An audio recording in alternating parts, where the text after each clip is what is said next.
ఆయన పునరుద్ధానాన్ని గురించి నువ్వు తెలుసుకోవాలి. ఆయనతో నువ్వు ఐక్యతగా ఉంటే ఖచ్చితంగా నీ కుటుంబం కలిసి వస్తుంది.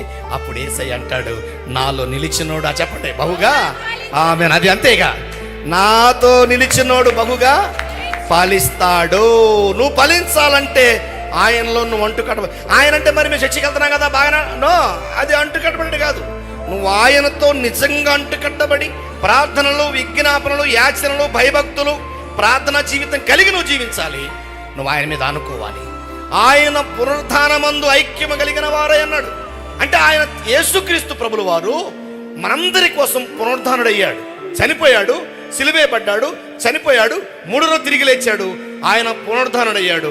అంటే ఆయన విశ్వాసం ఉంచిన వారు కూడా పునరుద్ధానులే. మరణం ఉండదు, చావు ఉండదు. ఇది మనసులో పెట్టుకొని ఆ కుటుంబం ఐక్యతతో ఆయన సన్నిధిలో మనం నడవాలంటే ఆయన పునరుద్ధానం తెలియాలి, ఆయన త్యాగం తెలియాలి.